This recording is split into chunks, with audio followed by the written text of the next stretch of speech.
Hey there, and thanks again for joining us for another live broadcast from Rebel Financial. Today we are lucky to have Carol Ventresca join us, so thanks so much for coming in, Carol. Good morning. Thank you for having me. Absolutely. So just a little intro. So Carol's had a long tenure of working in a variety of positions for the state of Ohio and OSU, working with adult education and also student advisory. And we're really lucky to have her here as the Executive Director of Employment for Seniors. Yes. And I think it's going to be an awesome discussion because I think it's something that is everywhere out there and we don't think about it. Exactly. Exactly. Thank you so much again for having me today. Absolutely. So explain to us a little bit about what you do to help businesses and seniors both. Because I don't know, even though the name I think is kind of explanatory for your organization, but what do you guys do? It is, and I love the name of our company because we come up on the top of the Google search. So that's a good positive. Employment for Seniors is celebrating 45 years of helping Central Ohio businesses and senior job seekers. Our goal is to create a win-win situation. Mm-hmm. We find incredible opportunities at businesses who are truly interested in hiring mature job seekers, find great candidates, and try to create that relationship. What we're really trying to do is to help our clients become the best possible candidate they can be. Okay. And so are there businesses mainly reaching out to you, or sometimes are you trying to reach out to the businesses, be like, you're missing a big opportunity? Right, and we do both. Yeah. And oftentimes businesses hear us word of mouth from other business relationships that they may have. Last year we posted 1,300 jobs on our job fair, on our job list. And it came from a variety of close to 300 businesses. We add another 100 or so businesses every year to our database. Wow. Some will only post one time, others will post continuously. So what's your reach? Like, is it regional, national, Right. local? No, yes, we're local. We have Franklin County and the surrounding counties. Wow, that's for a lot both of businesses for local. and for our clients. The most important thing is that our services are free to the businesses as well as to the clients. And to register with us, clients just need to be 50 years of age, living in those 7 Central Ohio counties. Okay. So I have thought about this, and I think I discussed with you before we started that, about a year ago I had read a book and it was talking about like some of the challenges we're going to face as a society as we continue to grow and maybe not having the skills and the people we need to work to do jobs. Right. And there's a lot of people either voluntarily or being pushed out of the marketplace from one place, but there's a lot of experience and knowledge and wisdom that could be utilized. So like, how do you feel about that? What's your experience with seeing that in reality? I think the most important thing for everyone to understand is that the Ohio population is aging. Even with the influx of young students, there is also an outgo of students. So we are looking at, over the next 20 to 30 years, our population with older adults having not a majority, but a much larger percentage of our population. There actually is one county that they are projecting to be 45% older adults by 2030. Wow. You cannot have a growing economy if a third or nearly half of your population is not working. Sure. You have to keep those individuals engaged. But you also have a population of baby boomers, as I mentioned to you. Baby boomers have been creating change our whole lives. Yeah. And we want to continue to create change, and we can still do that. It's maybe not just for the money, but to be involved. Exactly. To be involved, to be engaged. We have longer lives than our parents and our grandparents had. We have skills that are still incredibly viable, soft skills and hard skills. And our economy in Columbus is growing.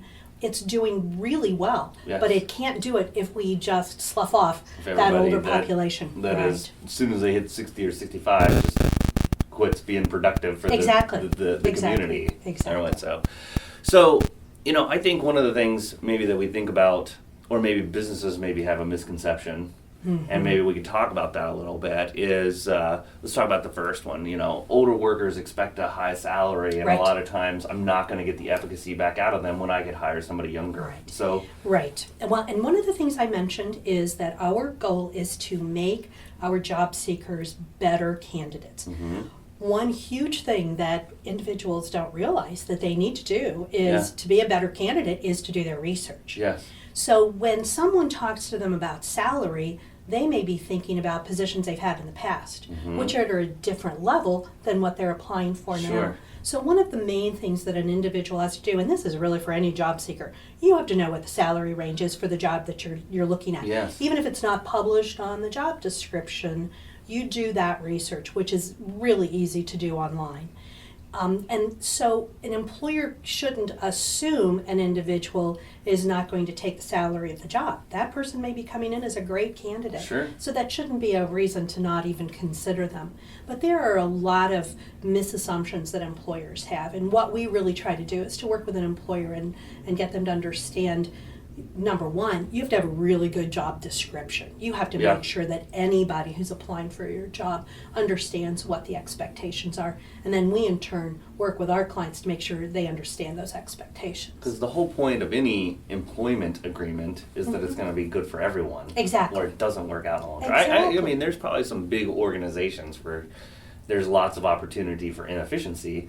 But I think the trend, maybe it's going both ways, but the trend is, for smaller and more medium-sized companies, because the creative destruction of companies going up and down is so fast now that there's just not a lot of opportunity for people to not have that value proposition. Exactly. To say that I'm going to work and the value that I provide you is worth more than what you pay me. And we all need to be able to demonstrate that. Right. I think, too, that job seekers need to understand, oftentimes they'll say to me, I just want a little part-time job. Yeah. Even looking at a little part-time job, an employer has expectations that that person is going to be able to do the job day one. Sure. We grew up and started our careers at a time when employers were doing a lot more training on the job. That doesn't happen today for a lot of different reasons. So we can't go in expecting to be trained. We have to go in being able to show what value we're bringing to that table. And that probably leads into kind of the next maybe misconception sometimes is, well, my older employees are more likely to not know how to use the technology or adapt more quickly, since lots of work environments, if you don't change fast enough, then you're going to get beat. Exactly. But as I tell everyone, it didn't take grandmothers very long to be on Facebook to watch their grandchildren. I have seen that a lot too, yes. They are learning Instagram and Snapchat and Twitter, whatever is necessary to be engaged with their family and friends. It just has to be motivation. I think in the past it used to be that curmudgeon thing, like, I don't need technology. I think now people are like saying, maybe I don't want to change, but technology is making all of our lives better. And if I can see everything that happens in my grandchild's life, a couple, 3 times a week rather than twice a year, that's awesome. It is awesome. And so many are really doing it with phones and tablets. Yeah. It used to be where everyone thought of the sort of the clunky CPU in front of them, and now everything command is lines, and that is hard. Exactly. And they're really doing it. Our clients come into us with their phones or tablets, and they're applying online. One thing I would say to an employer is, again, don't make the assumption ahead of time. Oftentimes recruiters are not sort of up to speed on what to expect, and really need to try to be fair and understand each individual as an individual, and not push people into a pigeonhole because they're 50 and older. But we learn technology differently than what a young child is learning who does it every day in their classroom. So because we learn it differently doesn't mean we can't learn it, and doesn't mean that we don't want to learn it. Yeah. So it's just a matter of being fair to the client and understanding that everybody has the same expectations. It's interesting. I had a discussion on our discussion board for financial advisors, and one of the advisors was talking about that exact thing, like, how do I test for technology proficiency, just hoping that there would be like some online thing that you would send somebody. And a couple of people were like, the best test is just to have them sit down beside you and tell them to do some things without helping them, and just see what happens. Exactly. That test would change tomorrow as fast as technology changes. So, again, if we're teaching everyone else to do technology and to learn new things, why not let that older individual have that learning curve too? It's crazy. There's so much learning things out there just Mm-hmm. for free Sure. from YouTube. I saw some article yesterday about some 8-year-old that drove to McDonald's after she watched how to How to learn learn how on to drive YouTube. on YouTube. Exactly. And then like lynda.com, which Mm-hmm. LinkedIn owns now. But there's so many things that you can do to learn, and like that's one thing I've even taught everybody here, and even my wife, et cetera, is like before you go like saying you can't do something or asking everybody else to do it for you, just Google it. Well, and You will probably find the answer and learn how to do Exactly. something new. Exactly. Well, you Yeah. can see from our website, we've Uh-huh. started our own podcast series. Oh, cool. So we're doing technology that way. And farther down our page, we even do a list of, keep More? going a little bit more, of Oh, computer cool. training opportunities. So if clients have a problem and they need to learn something, they can click there and go to various places. And the first place we always tell them, I'm going to give a plug to Columbus Public Library, is an incredible resource, and it's all free. Yes. They were just doing a training program at our office last week. So it's just a great opportunity, and yes, there are ways to learn. I was reading a biography not that long ago of Andrew Carnegie, Mm-hmm. and one of the things he was a real supporter of was libraries, and it's because Right. as a young man, he didn't have a lot of opportunities, but there was somebody Exactly. that gave him access to their private library, and he was like, man, if more people had access Exactly. to information, then a lot more people would be able to have an opportunity to do something. Exactly. So it's awesome. So you mentioned, I mean, that's a great employeeseniors.org, and you said you guys have it optimized to when, like even when I was looking things up, you're really high on the Google searches, so it's easy to find You you. can find us, yes. So what are some transferable skills, and why are they Mm-hmm. important? This is really a critical issue. And oftentimes, and again, this is really for any job seeker, we pull together a resume and it's a ticker list of tasks, things we've done. But it never really hones in on the skills that we have Okay. and the success we've had with those skills, our accomplishments. We always encourage our clients to think about transferable skills. So a skill is something you learn. You learn to drive a car. Yeah. A transferable skill is something that you take from one job to another. Over here, I did Quicken. Yes. Over here, I need to do QuickBooks. Easy transferable skill. Sure. So what you're trying to do is to hone in on not just Quicken, I did data entry for accounting, but to really look at the skill that you used, the analysis of data, the understanding of the company's operations, and that you can take that into a new environment. And now there are hard skills, like the computer skills, but there are also soft skills that are Yes. transferable. Leadership skills, your ability to work with people, to be in charge of a team, to have good communication skills, both written and verbal.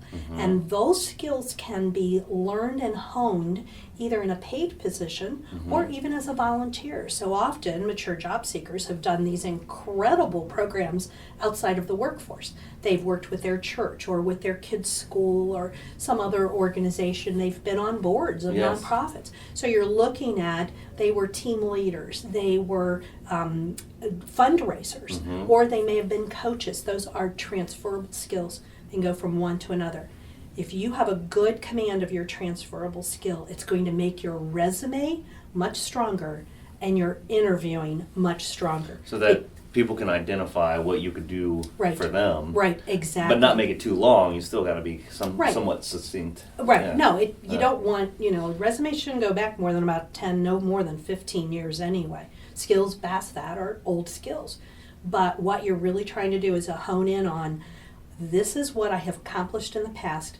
I'm bringing that value to your table, to a new employee. I often wonder when resumes are going to catch up to like where we are. Like, and I think about it, and I was like, how awesome would it be to get a video resume of the person actually explaining Right. and or demonstrating something or what? So I've never seen that before. And you would think with all the stuff out there, that Right. somebody would do that. They're doing, interviewing is getting into We that. do that. Right. We do But- it first as a web conference, then Sure, in person sure. with like office manager, and then if we like them, Right. then like with me and Tony. So it like steps. But I'm sure Right. everybody's got their own Well, process. I think Yeah. LinkedIn is really taking us to those new steps in terms of what a resume is. When you're looking at your that's true. LinkedIn profile, you really are looking at your accomplishments. Sure. With the millions of people on LinkedIn, you're not going to be noticed if all you're doing is just listing tasks. Yeah. You really have to show the value that you've brought. Cool. So let's kind of get down to the meat and potatoes of kind of leaving our viewers, and obviously we have two, and it's the exact people that you save is senior workers. What's a good piece of information that they can take away from this that might help them the most? This year's theme is that job seeking is a formal process. And it's sort of the do's and don'ts. People make dumb mistakes in their job search. And again, even if they are just looking for a part-time job, well, you want a good part-time job. You want a part-time job you're going to stay with a company that you really respect, that you're happy in. So do your homework. Make sure that you understand it is really a formal process. Treat it as a formal process. Don't ever go to an interviewing situation or a job fair where you're not prepared to do exactly what I just said. Show your value, show your accomplishments to an employer. So that's really hone in on putting the time and work into being a great job seeker. Okay. So on the opposite side, what would you say is the most key piece of information for businesses either looking for job spaces to fill, or maybe missing out on the opportunity of senior workers? Exactly.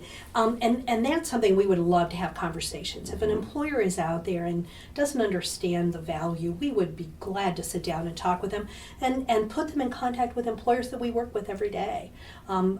It's almost like a reference. Exactly, yes. Exactly. And not just for employment for seniors, but for the value of a mature job seeker. My clients are 50 and over. Those folks who are 50 have easily another 15 years in the workforce. They are bringing incredible value. They are bringing loyalty to a company who has faith in them. They are bringing their ability to not just see a problem, but actually take care of that problem. Focus in, do the job, do the follow-up that's necessary, and take responsibility. They show up for work every day. I mean, that's over and above everything else. Employers call me and say, send me somebody who's going to show up for work every day. We really want employers to see the value in everybody in their applicant pool, but also those mature job seekers. Awesome. Well, thanks so much for being here, Carol. Thank you. I think this is an important thing that a lot of people overlook, and I think there's a lot of value in our entire society, Exactly. but hopefully a lot right here in Columbus as we continue to be a growing and vibrant community to work together to have a better life for everyone. So thanks, Carol. Thank you very much. It was nice to see you. So join us next week. We're actually going to be at the Osteopathic Symposium, and so we got a special treat to show you kind of what the trade show is like and interview a couple of the people that are there with us. So we'll be coming live to you, I think, from the Hilton over at Easton. So thanks so much for tuning in again. Hope you guys have a great Easter weekend, and we'll see you next week.